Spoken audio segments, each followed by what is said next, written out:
আপনি মারা গেলে অনেকে আপনার চেহারাটা পর্যন্ত দেখবে না, রাতে ভয় পাবে বলে। ঘরে যে স্থানে আপনার নিথর লাশটা রাখা হবে, অনেকদিন পর্যন্ত সেই রুমটিতে কোনো কাজের জন্য আসতে বললেও আপনার পরিবারের অনেকেই একা একা আসবে না আপনার ভয়ে। চলতে চলতে হঠাৎ থমকে যাবে ভয়, মনে হবে এ বুঝি আপনি এসে তার পিছনে দাঁড়িয়ে আছেন। ঘুমের চোখ দুটি লেগে আসবে বারবার, কিন্তু বন্ধ করতে পারবেন না ভয়ে, এ বুঝি আপনি এসে দাঁড়িয়ে আছেন তার পাশে। অনেকে আবার আপনার নাম দিয়ে একে অপরকে ভয় দেখাবে। একলা রুমে কেউ গেলে আপনার নাম শোনার সাথে সাথে দৌড়ে পালিয়ে আসবে। সমস্ত নাম বিশেষণ যোগ্যতার পরিচয়গুলি চিরতরে বিলীন হয়ে যাবে। ফিরে আসবেন আবারও আপনি সেজন্য হওয়ার দিনের রূপে।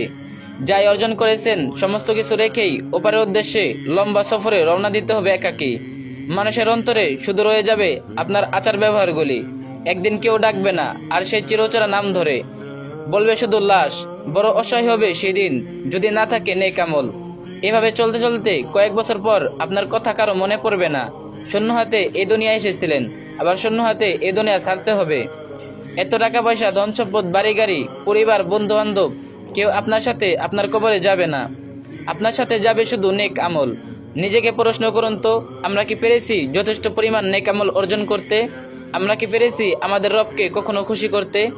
আমরা কি কখনো নবী রাসূলগণের দেখানো পথে চলার চেষ্টা করেছি? আসলে আমরা কি করছি আমরা নিজেরাই জানি না। একটাবার শুধু ভাবুন যে আমরা কোথায় ছিলাম, কোথা থেকে এসেছি, কিভাবে আসলাম, কে এ দুনিয়ায় আমাদের এনেছে, কেন এনেছে, কি করতেছি, কোথায় যাব, আপনাদের সাথে কে যাবে, আর মৃত্যুর পর আমাদের কিসের কিসের সম্মুখীন হতে হবে। ব্যাস এক একটি প্রশ্ন নিজেকে করুন আর উত্তর খুঁজুন, দেখবেন আপনি কতটা ভালো হয়ে গেছেন। বিশ্বাস করুন ভাই ও বোনেরা, এই পৃথিবীতে কেউ কারো না, কেউ আপনার সঙ্গে কবরে যাবে না বা আপনার কবরের হিসেব দিবে না। আপনার হয়ে আপনার কবরের শাস্তি কেউ ভোগ করবে না। যা করতে হবে সব আপনাকে করতে হবে। বিশ্বাস করুন, মৃত্যুর পরে জীবনটি খুব একা।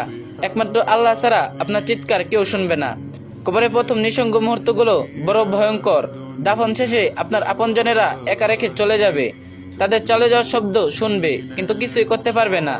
তারপর হয় চিরশান্তি, না হয় চির অশান্তি। দয়া করে দুনিয়ার মায়ায় আর পরে থাকবেন না। সময় আছে, ফিরে আসুন রবের নিকট।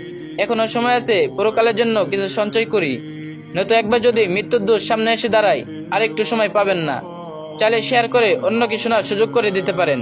আল্লাহ আমাদের সবাইকে হিদায়াত দান করুন এবং সঠিকভাবে জীবনযাপন করার তৌফিক দান করুন, আমিন। আর যে যত পারেন কপি লিঙ্ক করে দিন।